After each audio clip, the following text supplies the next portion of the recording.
Why hello all of you beautiful people out there and my loyal minions. It's your Hypnogod Mastermind Fred Lee here with another Fred Talk. And before we get on with this special episode, make sure you smash that like button and share all of my videos with your friends. And if you're not a subscriber, because I look at all the polls, subscribe. And also ring that bell icon so you don't miss out on a new episode. And especially cool stuff like this. This is the first podcast ever with video format on this channel specifically. Usually it's audio, but we're gonna make an exception. I want to spice things up, and I'm here with my guest and good friend, Zia Quilke. Zia, take it away. I like the name, by the way, Fred Talks. I love it. So we're just hanging out. We had some sad news in the magic world, unfortunately, with the passing of Max Maven, who we're both very big fans of his work. He definitely left an imprint that'll last forever.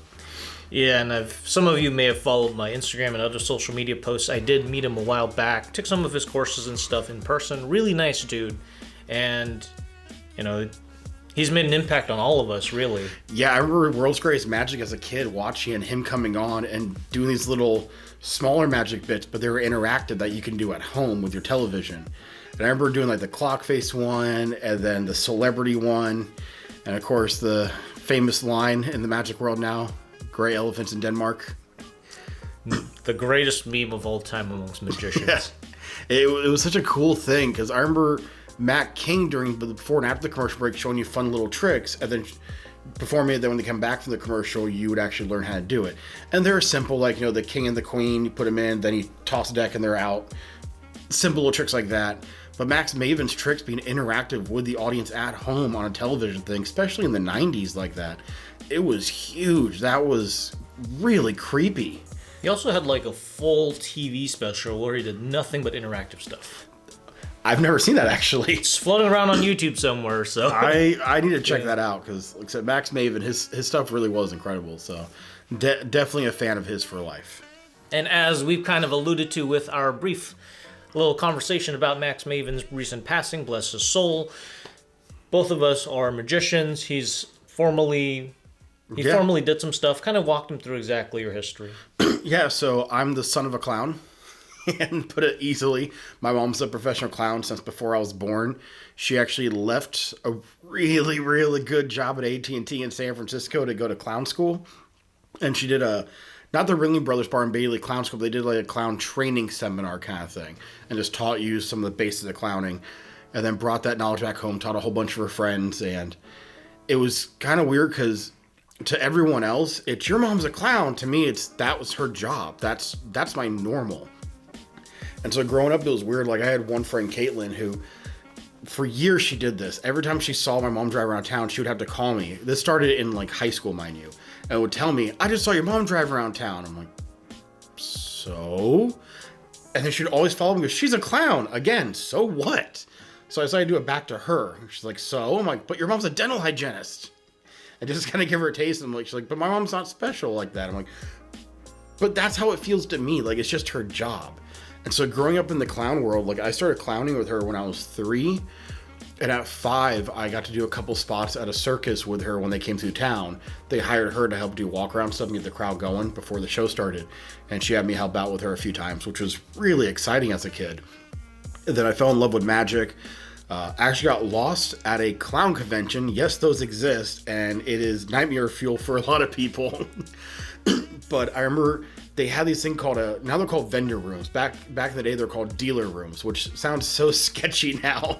I mean, magic conventions they literally still call them dealer rooms. Oh, because I know some places are trying to switch to the vendor rooms, because dealer room just sounds like I said you're renting out a room in a hotel, and you have them take the furniture out, and then you just set up tables and have all your stuff, your wares out there you're gonna sell. And there was one time we were at a convention, and my family knew this guy named Earl who made magic, and we're very casual friends with him, like not super close. This kind of solidified their friendship. And Earl made a big impact, and a lot of people don't know who he is now, which is a shame. But he had a little vendor booth and a dealer room, and I got separated from my parents, and I was about 8 or 9, I think. It was the first year I was at the convention. And they're panicking. They're looking for me. And they pop into Earl's room. And there I was being taught how to do a French drop from Penn and Teller. Oh, wow. I guess someone in the room knew my parents, was trying to find them. And so Penn and Teller just decided to keep me busy with Earl. And so they taught me how to do a French drop. It's my very first sleight of hand move I ever learned. Because my mom did, change bag kind of stuff, magic coloring books. She does very basic magic for her kid shows. That's just for like birthday parties. And so I learned my first sleight of hand move, and that's what solidified magic in my mind, was being taught how to do a French drop from Penn and Teller when I was a really young child. And so that definitely cemented magic for me. And then, of course, David Copperfield specials, World's Greatest Magic, World's Wildest Magic, and seeing, more Matt King especially. And then that was how I got to see Dan Sylvester the first time. And growing up in that, like, high school, I was voted class clown because I kind of had to be. No matter where I went, I was always trying to perform, trying to do something. And then I decided to go to college, and I hated it. I struggled so much. And I saw my friends were having so much fun with their jobs, doing walk around like ballooned animals and magic, and just having a great time making money doing this. And I decided, screw this. So I started practicing more, and I got serious. And before it was just kind of, I'll go help my mom out. I would do like a little thing like at the Michael's craft store in my hometown. Once a month they had an event where you can try out different arts and craft stuff, and I'll just make balloons for tips. And when I got hired to do that the first time, they didn't pay me. I just worked for tips. That was it. But I'm like 12 years old. I made $700 in tips in like 3 hours. Kids make a lot of money doing this stuff. I never topped that again in my whole career. But that kind of taught me like this could be serious. And as an adult, when I decided, I'm like, I really want to pursue this. Like, this is what I really want to do. I just decided to quit everything else and focus and practice. And I spent every hour I had free and then every day off just practicing, doing nothing else but practicing. I didn't see my friends. They would stop by once in a while. I may go get lunch or dinner with them once in a while, but it was practice nonstop. And then eventually made a career out of it. And I was very fortunate to have a career. And like, as you know, no one knows me in the balloon, or people know me a little bit in the balloon world, but no one knew me in the magic world. Nobody cared. I didn't go to a lot of magic gatherings. Like, as you see, I know a lot of magicians agree with me. You see a lot of people that have like a negative attitude, and they're kind of gatekeeping this amazing art form. And, oh, you don't belong. You're not, posting, YouTube videos or anything. And it kind of bothered me. So I just stopped paying attention to it, just doing my own thing. And it ended up opening a lot of doors. And I felt it made me more creative because I didn't see what everyone else was doing. I was in my own little world. And made a career out of that, and then got into a car accident and got hurt and can't do what I used to do. And so I got my first book published. Hence the book sitting right here in front of the mic. Yeah. Well, if you can kind of see the mic on camera, it kind of blends in, but yeah, you get the idea. It's right here. Yeah, we don't want to destroy people's ears. So, talk to us a little more about the book. Like, how'd that all come to be, in the overall concept? Just walk people. Yeah. So the original story for it, it's called Jamie Wonders. It's going to be a series. We're actually, you and me were working earlier this week. Actually, you're helping me out with the psychology of everything to start writing the second book for the series. And with this one, the one that we were working on earlier this week, it was very different than writing this first one because we're starting from scratch from a whole new story concept. This one was based on a real thing that happened to me as a kid. I was always taught to ask questions. I grew up in a very scientific family. My grandfather helped invent digital engineering. He had one part, and there's like several other people that Bell Labs all put together, and they happened to create this amazing thing. And he helped build the Telstar satellite. NASA brought him in to get advice on the Hubble telescope build, so he was there when they were finishing the giant mirror before they installed it. Like, massively cool stuff. And so asking questions was always very, very encouraged, and follow-up questions, and to think about the answer that you got to create more questions. And so I asked my mom, what does a tooth fairy do with your baby teeth? Mind you, I'm like 6, 7 years old, so it's kind of like maybe a little bit younger even. Like, it's kind of a weird question. Like, well, what do you think she does? It's like, how are you supposed to answer that? Like, no one prepares you for those kind of questions as a parent. And apparently, from my mom's perspective, I told her I'm going to think about it. And the next day I had this idea that the tooth fairy rewards you for your baby teeth, because it can be kind of scary, even with kids now. You know, they're excited when it's all wiggly and they're using their tongue. We got the video version of this, and you got to see me do a weird face. But when the tooth comes out, there's like a drop or two of blood sometimes, they kind of panic and become scary. Or if it's not coming, if it's just not falling out and you get the string out and you put to a door or a Nerf gun or the bumper of your car or something. I've seen so many crazy videos on YouTube about this stuff. It's great. Kids get scared. And so I told my mom that I think the tooth fairy also takes all your favorite things as you outgrow them and puts them in a museum in heaven for you.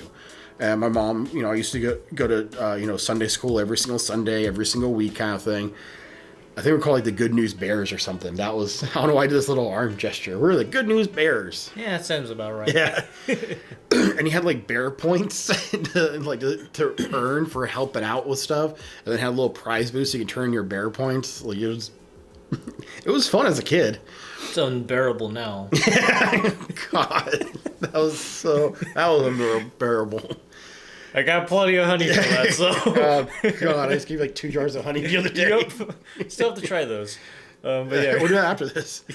Or we can have a tasting, the first honey tasting on a podcast. So I knew I wanted to make this idea into a story. My whole life I wanted to write a kid's book. In 2nd grade, I told my mom and told my teachers that I want to be an author. And it was something that was always in the back of my head. I always liked writing. The clown groups my mom belonged to and magic groups, whatever it was, I would usually end up writing a newsletter for something.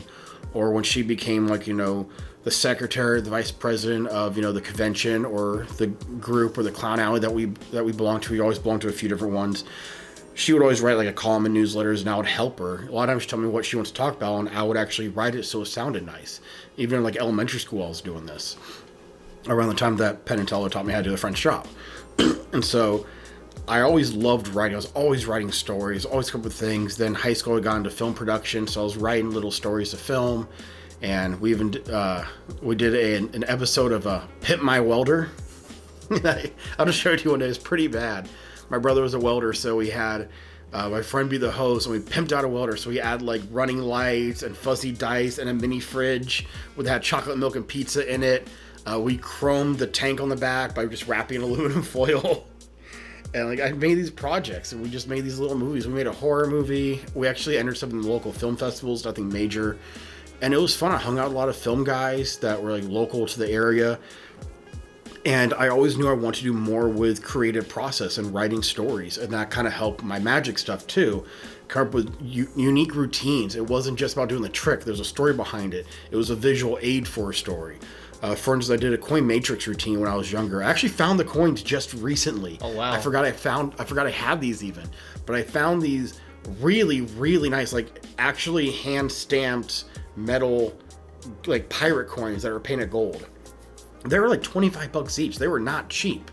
And they're really, really cool. And I told this story about pirates that were like, all found a treasure together and they decided to hide their shares from each other and they end up hiding them all in the same place. And I would use that as a story for the coin matrix, make the coins jump around.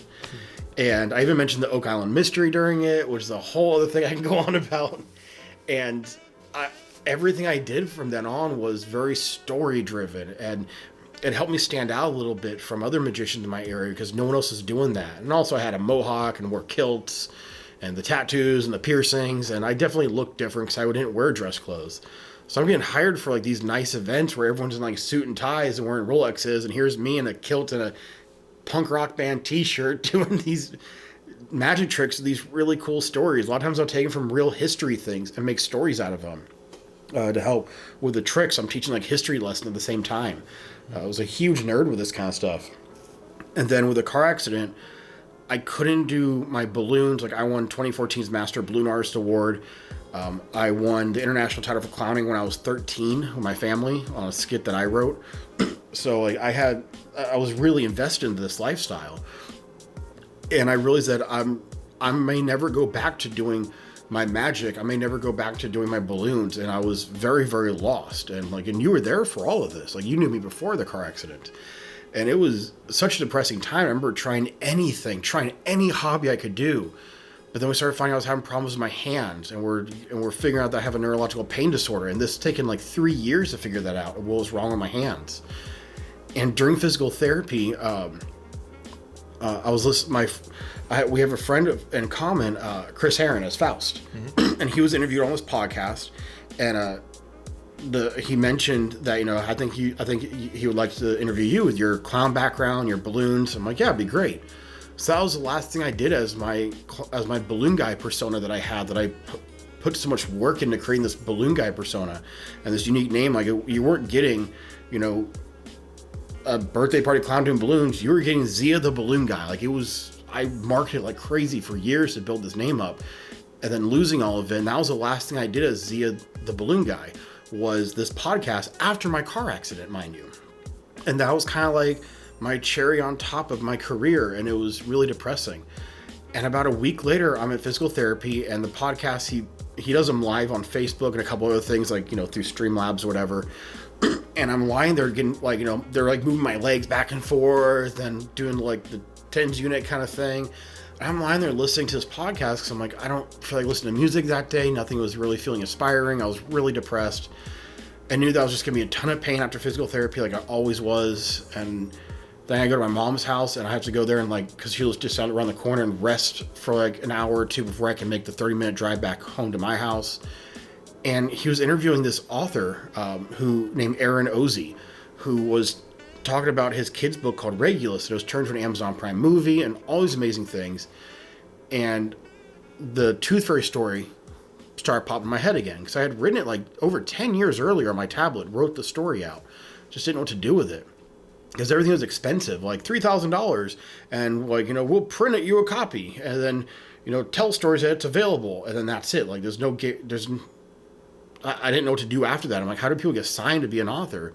Everything seemed like, seemed shady. Like, they're just trying to take your money and not actually give you anything in return. And he mentioned that if anyone has advice, reach out to him. He loves helping new authors. So I did that. And I remember talking to you about it too. Be like, I reached out to this author. I want to get my kid's book story out there. I think it'd be really fun. Just, even if it doesn't turn into a career thing, the fact that I could achieve that dream of having a published book. It wasn't being a top-selling author. I didn't care about being New York Times bestselling author, getting like the Pulitzer, whatever's out there. I didn't care about any of that. I just wanted to have my book out there. That was the biggest thing, was just having a copy in my hand saying I did it. That's the goal I had set for myself since second grade. And my wife and I video chat with Aaron, and I emailed him real quick my story, and he read it. And he goes, unfortunately, I'm not going to be able to give you advice on how to do this. And in my head, I'm thinking, is it that bad? Like, I didn't think it was not groundbreaking by any stretch of the imagination, but I thought it was decent, especially someone that didn't go to school to be a writer. Like, I didn't study creative writing, really. And he goes, I want to walk you through this whole process, because I think your book is way more important than you realize, and I want to buy it, and I want to see it in people's homes. I think you have something special here. I'm like, can I actually make a living doing this? And he said, absolutely. He goes, I think you have what it takes. And he says, not many authors I meet that actually have it well polished like this and have a good, steady idea of what to do that can be expanded to new things too, and more books. So we set to work and retouched up some of the story. I remember you helped me out quite a bit with it. And then looked at over 1,000 illustrators, found one that was amazing and has the same long-term goals that I have for the book series. So I gave her half the company, and it's been amazing. So we're doing the second book now, and getting the first copy, which is called an author's proof. They just print out a copy of the file that you put on their website, essentially the PDF. They pretty much print it, send it to you, and if you like the way it looks, you get the approval. If you don't, you make changes and then do it again. So I got the author's proof, and it didn't feel real. It just felt like getting, like how you can send your photos into like Shutterfly or something like that, or if there's a couple other websites, and get like a little book of your photos. It's all printed nicely. It's not like you're inserting printed photos behind plastic film like back in the day. It felt like that. Like, it was just a little trinket thing. It was just something fun. It didn't feel real. And then we approved everything, started selling copies, and then the box of 100 copies that we had purchased showed up on my doorstep. And I remember cracking that open, and it was night and day difference from just opening the original copy. Opening that box of 100 copies, that's all we could afford. Like, with me not working for years, we're dead broke. My wife luckily has a good job and has kept us afloat all this time. I remember opening that box and just seeing 100 copies all lined up with the spine saying Jamie Wonders, and seeing my name Zia Quilke and seeing my illustrator's name Sarah Clemens. And I'm like, this has my name, my illustrator's name, and my wife's name, because it's named after her, on the spine, on the cover. And then we're on Amazon. And I'm like, okay, well, a lot of people get on Amazon. Like, I have a cousin who's a published author. She did her thing through Amazon, so you can only get it really through Amazon. That's really it. And then we got onto Barnes & Noble's website, and we got onto Amazon's website. And then we're through a company called Ingram, which is like 99% of bookstores buy their supplies exclusively through Ingram. And so the local bookstore in my town that I live in, picked it up, and they've sold out like 7 times now. And then people and other, like my friends who would buy copies and would post about it, and one of their friends would see it and buy a copy, and then one of their friends see it and buy a copy. Next thing I know, we sold like 1,000 copies. And I haven't really pushed much because trying to figure out the neurological pain disorder thing.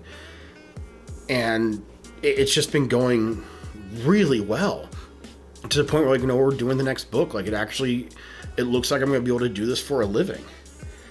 And so, like, it's been a long journey, but the fact that the story ideas existed since like kindergarten-ish, and then, 30 years later, I'm holding a copy of my book. Like, I never thought I would be a published author, and because of a podcast that our friend was on, that I happened to be interviewed on, and I happened to listen to one day while in physical therapy, and I reach out to this author, next thing I know, my whole life is completely changing, and I'm utilizing a lot of the stuff I learned about childhood development because of magic and balloons, and my mom doing foster care. And I just kind of put all that in the book as well. And so it's been you never know where things are going to lead you to. Like, those years of balloons and magic have really helped my writing tremendously. It's absolutely insane. So yeah, Jamie Wonders. Should check it out. It's spelled like Jaime, because my wife doesn't know how to spell my name, apparently. Well, it's probably on the birth certificate and everything. We actually, I make fun of her all the time for how she spells Jamie, because Jaime. Mm-hmm. And I always tell her that it's supposed to be Jmie. And she always tells me, like, no, those other people spell it wrong. I'm like, yeah, it's the only other spelling I've ever seen of Jamie. I've never seen it her way, unless it was a Hispanic name of Jaime. Mm-hmm. And so I always make fun of her for misspelling her, that her mom misspelled her name growing up. And she blames it on her aunt, saying that's how you're supposed to spell it. So it's an ongoing joke. Well, just like a few months ago, my wife and I are going through paperwork, and I find her social security card. And I'm like, her middle name is Nicole. I'm like, there's an H in your middle name? She's like, what? No. I'm like, how do you spell Nicole, your middle name? She goes, Nicole. I'm like, no, Nichole. And she looks at it and she goes, wait, that's not how you spell my middle name. I'm like, yeah, this is your social security card. So, like, over 30 years later, she finds out how to actually spell her middle name. She didn't realize it was spelled that way. Next book, Jamie Wonders how to spell her name. Yeah, like, it was little things. So of course I'm never gonna let her live it down. That's just too funny. Of course I got to pick on her for it. It's too much fun. I mean, some of the main reasons why this book, aside from its simplicity, its overall design, and just the way it's so easily palatable for the demographic. When you read it out to them. And you even had a viral video on your fan page and stuff about a kid trying to learn how to read just from this book. Yeah, we have someone sent us a video of their kid. They're learning how to read, and they were told, like, go pick out a book and we'll work on your reading. And they picked Jamie Wonders off their bookshelf. This is the book they want to learn to read with. And so the family sent me a photo of this little girl reading, and she's like, huh. And then like O-W, how, and then the next word is things, and her, like, grown up reminding her that ing make an ing sound, and what does the th sound like? And the girl goes like th. She goes, yeah, and goes thing, how things, and she's getting excited, learning to read using a story that I wrote and that I got the idea for over 30 years ago. Like, it's absolutely insane what's been happening and how quickly it's been progressing. Because the whole series, what we want to do is we want to focus on emotional intelligence. Social emotional learning is a big thing with elementary schools, and we're that was the goal from the beginning. Is with this series is to teach kids how to identify their wants, needs, and their feelings, and how to communicate them more effectively, and also teach parents how to listen better and different parenting tactics and styles. Because no matter how good of a parent you are, you don't listen enough. There's no way you can. There's just too much happening, and we're only human. And I'm really excited that we're hitting our goals with it. We're getting people to communicate more. I didn't want the book to just be, like, here's a fun story. Okay, go to sleep, and that's it. I want the story to, you read the story, and then there's a communication that happens. And we're definitely hitting it. And I think with the new one, too, we're going to hit it even stronger. But I thought we hit it pretty strong with this one. But this next one, we're really hitting that strong. And so I'm really excited to see where the series is going to take me next. Hopefully Hawaii, that'll be fun. Just Hawaii. Yeah. Jamie wonders, what about Hawaii? Like, just Hawaii in general? Just fly me out there so I can give a talk or something. Just bring me out there. Let me get some shrimp from one of those food trucks. All you people out there in Hawaii, event planners, all that stuff. Bring this man out there. He did. I mean, you heard his story. His story is significant enough. It's got motivational thing. This man never gave up. He's been through a lot of shit. Get him. Yeah. Book him. What are you doing? It's actually one of the things I was thinking about doing is writing my actual life story. I thought about it. So I think the name Son of a Clown is just funny. I always have. And one of the things people don't realize, because people only see your successes. You don't sit there and show everyone your failures all over social media. You show your successes. And so a lot of people, they see the finished product like, you have a book out, or, maybe you won like the world title in Magic. Maybe you're Sean Farquhar and just destroyed the competition. And people see that, but they don't see the hours and hours and hours of dedication and practicing and rehearsing and scripting and just even thinking about how you're going to gesture sometimes can all play into effect. People don't see all the failures that you've made. Sorry. And so for me, there was a lot of failures that were not really my fault. I remember the big one that happened when I was a senior in high school. I had an ankle injury, and the walking boots they give, like the Velcro on and stuff like that, I had to wear one for a year and a half. Like I did some serious damage to that thing. And I was a competitive cheerleader. I did gymnastics, I did dance, I did professional dancing. Like I did dance lessons for like over a decade. And when you're a male cheerleader in high school, especially if you already won like the major competitions, every college is knocking on your door wanting to have you come and compete because you already know how to do it. A lot of guys get into competitive cheerleading in college as like a bonus thing.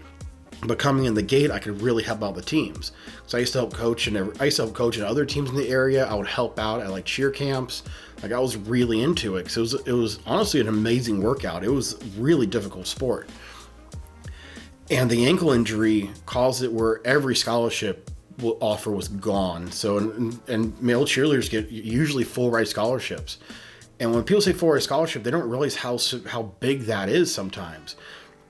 I mean, it includes your classes, your books, lab fees, dorm room, cafeteria, parking permits. Like when they say it's free, they mean it's free.